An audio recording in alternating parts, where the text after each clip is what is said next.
Today I'm going to show you how to make a savory spinach and bacon cheesecake. That's right, it's not a sweet dessert.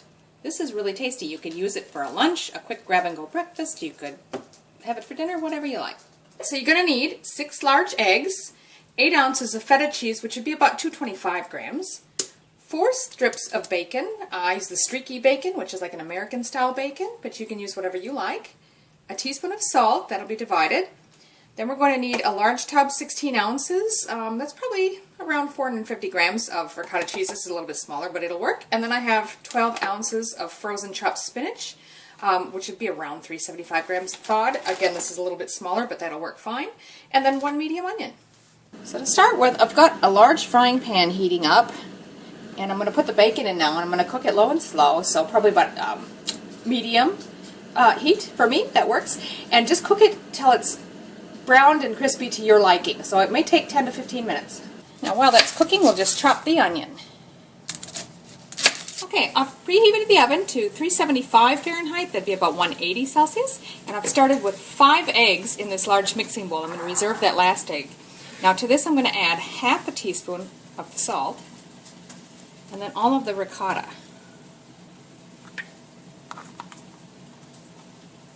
And then next we're going to add the feta, and you want to crumble it as you go. So I'm just going to break it into some larger chunks first, and then just sort of crumble it up. We're going to mix it anyway, so don't worry too much about what size it is, but you just want really big pieces. Now you just want to blend this with a mixer until smooth.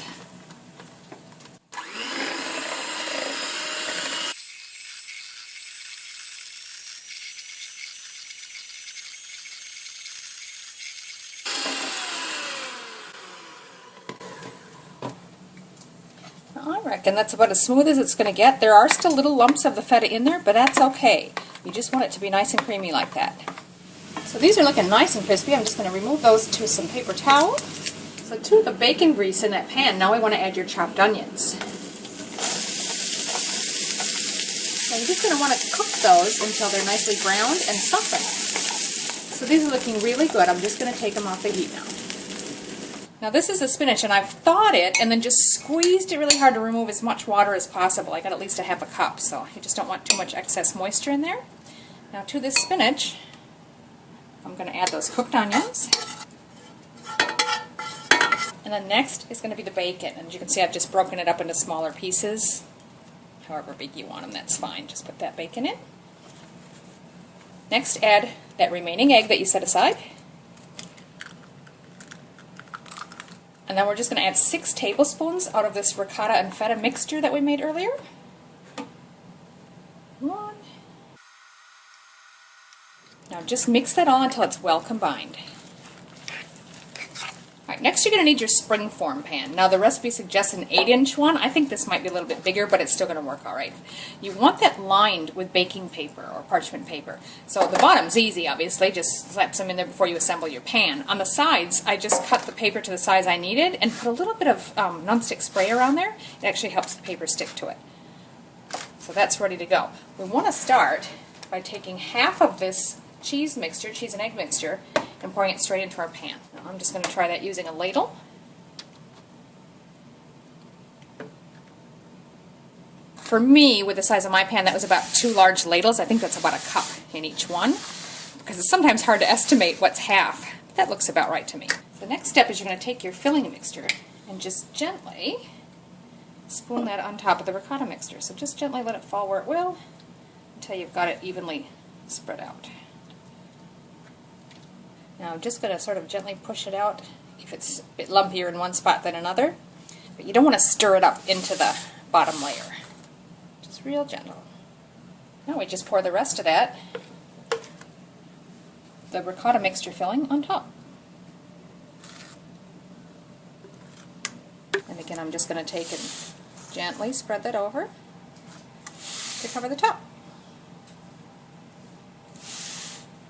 Now we're just going to pop that into our preheated oven for about an hour or until golden brown, but you want the center still slightly jiggly. You don't want it too firm. Because mine's a little bit larger pan, I suspect this is a 9-inch, I'm going to just start checking it earlier, maybe about 40 minutes in. This has actually been 45 minutes. But my oven is fan forced. That's still just a little bit jiggly, which is what you want. And I think that's quite golden brown enough, so I'm going to take that out. Okay, look at that. God, I got to tell you, this smells really good, and I really want to dig into it. But it says, you know, it is a cheesecake, so we need to let it set. So it does say to let it sit and cool for 1 hour before you serve it or refrigerate it. Now, you can serve it warm or cold. Okay, so that's been sitting for an hour. I'm just going to pop that open. Okay.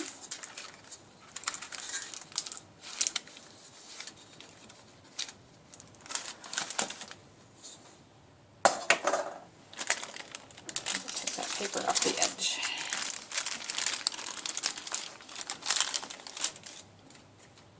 It's still a little bit warm, even though it's been sitting here for an hour.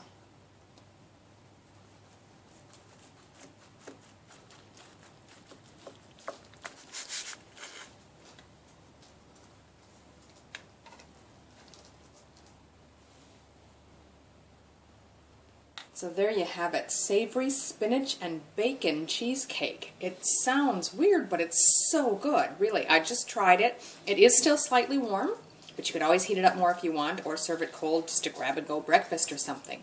It's really, really good. The original recipe did say 1 teaspoon of salt and then was to be divided. They only told us to add half of that early on in the recipe and never said what to do with the rest, but this is salty enough. It doesn't need any more, so I would just cut that back to half a teaspoon of salt.